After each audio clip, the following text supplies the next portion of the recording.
Carrie back with How to Homeschool My Child. I am back at the beach or this way. You know, it's backwards from what I'm seeing on the camera. Anyway, I'm going to talk to you about choosing curriculum. I'm not going to spend a lot of time introducing anything. We're going to get straight to the point. I made a few notes because I'm getting this question over and over. How do I choose curriculum? Now, last week, and I will put a link to last week's video, was more of an introduction about getting started homeschooling, and went more through, I guess, vision. You sort of need to think about what you're doing before you start making decisions. And so I would encourage you to go back and watch that video from last week. And hopefully that will give you some ideas just about seeing what direction you're headed with your kids. For some of you, you're just doing this till your kids can get back in school. That's one way of looking at homeschooling. But for other of you, you've been thinking about it and now this is the nudge. And so you're like, no, we're going to try this for a while. And so you've got a whole different mentality. So go watch that video and that'll help you make some decisions also. Now, curriculum. So what are we going to do? There are so many choices out there. And by the way, if anyone pops in, feel free to just leave a comment. Tell us who you are or what state you're from. That would be awesome. We've got the all-in-one box. We've got, okay, we could buy this math, this writing, this reading, this whatever. We have the make-it-yourself type curriculum. We have unit studies that you could actually use, and unit studies would teach all subject areas based on a theme. Or you could actually choose curriculum based on a method, a philosophy of education. And I have my book here. I forgot to bring anything here. So anyway, this is my approaches to Christian homeschooling. And actually, I talked about it last week, so I'm not going to go into it. But if you choose curriculum based on a method or an approach, like classical, Charlotte Mason, unschooling, leadership education, biblical principle. If you choose it, then you're going to choose curriculum based on that. So all in the box, by the subject area, make it yourself, unit studies, or methods. Now, how in the world do you know what to do? You need to sort of think through what is your goal and what is your personality? What are your kids' personalities? What is your living environment? If you are confined in an apartment, you're probably not going to be unschooling where you want to have a lot of resources all over the place. So you need to look at where you are right now. Now, I will tell you my personal opinion, and I taught school for 6 years. I have a master's of education and curriculum and instruction. I sat on curriculum committees. I believe the best curriculum I have ever seen has been coming from the homeschool market. Homeschoolers. So if I were choosing, I would tend to lean towards those because I think they are excellent. We use Matthew C.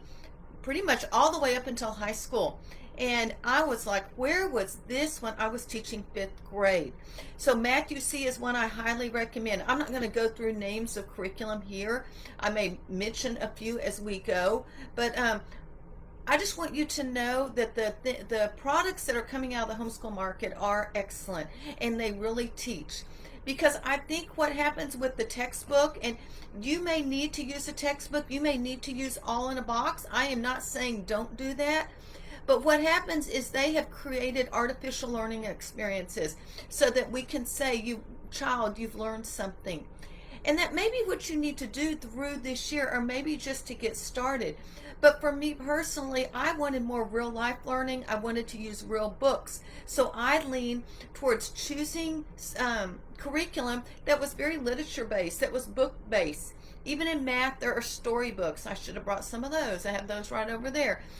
Circumference in the round table, and you can learn about how to do the circumference of a circle just by reading the story. So you need that's why I say you need to go back and watch that video, think about your goals and stuff like that.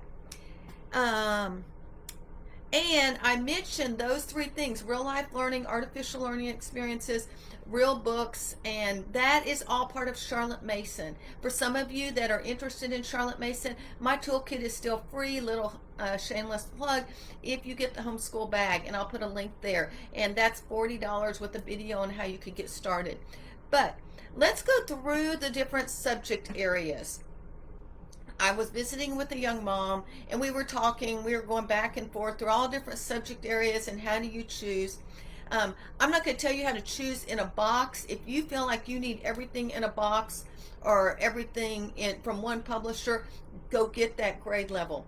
I would say this, I would still really caution anyone that just puts their kid in front of a computer for all day long. There is nothing wrong with online classes. There are some excellent online classes, but you're doing your kids a disservice if you put them in front of the computer the entire time. So I would really encourage you to mix it up a little. Have some online if that's what you choose to do. And you may need that, because if you're a full-time working mom, then you're going to need someone to help teach your kids. And there are some good video courses out there that are all in a box. So I'm not saying don't do that, but give your kids some different options. Let them be able to get up and down, and maybe they need to go read for an hour their book that they're reading. So we mix that up. All right, let's go through the subject areas, because I had this young mom and we were talking about all of it. She's like, yes, but what would be the main things I really need to be sure I cover? And here's what when I talked to her, I would say on days that are just falling apart and everything's going crazy, the core subject areas that I would be sure that I was getting in every day, if possible, are language arts. And that includes your reading, your writing, your spelling, your grammar, and if you decide to do some speaking as well. But those are the four main parts of language arts that I would be sure. And older kids, that would be like your English class, your teenage class, like British Lit or American Lit or something like that. So be sure you get that, and then math. Now, I personally took my kids off math, and we started at 6th grade, and they caught up in a year and a half, but I'm a little different, and I even talk about that in Approaches to Christian Homeschooling. But we do, I realize that most people aren't like me, and I was doing that with the purpose. I'm not going to go into that here. I should do a little video on that. So I would say language arts and math, main things. If you don't get anything else done, that's what you need to focus on. Now, what would be like okay, that's the main thing. What's secondary? I would throw in like history or social studies. It depends on how you look at it. We chose to do history and not social studies because I wanted my kids to get the basics of Western civilization. And so history would be one, science would be the other. And then I would say your electives come in at things like typing, art, music, I can't really think, speech, any of those other little things. And I did forget one thing in language arts. When I say writing, that may be your young kids are learning penmanship. They're learning handwriting, like actually how to write the letters and practicing that. So writing combines all of that. So language arts, reading, writing, grammar, spelling, and math. I have my notes, I have to cheat. That's the main thing. And then we pretty much did history and science also. For me personally, I like tying together my kids' history with language arts. And so I found programs, I looked for programs that would actually tie that together. Now, I hate to actually mention any curriculum people, but what I think you need to do is see what is important to you. Again, it goes back to that video. You've got to make some goals. So if I can do a few scenarios. If you're a working person and you've got to get some work and they really need to sit and work by themselves independently, I would go half and half. I would do some online, or it doesn't even have to be online. It could be some kind of streaming that you could actually stream on your TV. I will mention there are some curriculum that just stream, like Matthew C. I have mentioned that already.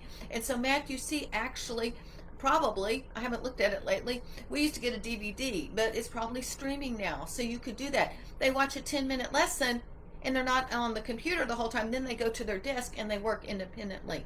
Same with some writing things. If you get a streaming writing, they would watch the lesson maybe one day, and then the next few days they need to work independently on that. So what I'm saying is I wouldn't recommend doing all my work on the computer as well. And I will just give you one reason. I think it's very important that the kids learn paper and pen.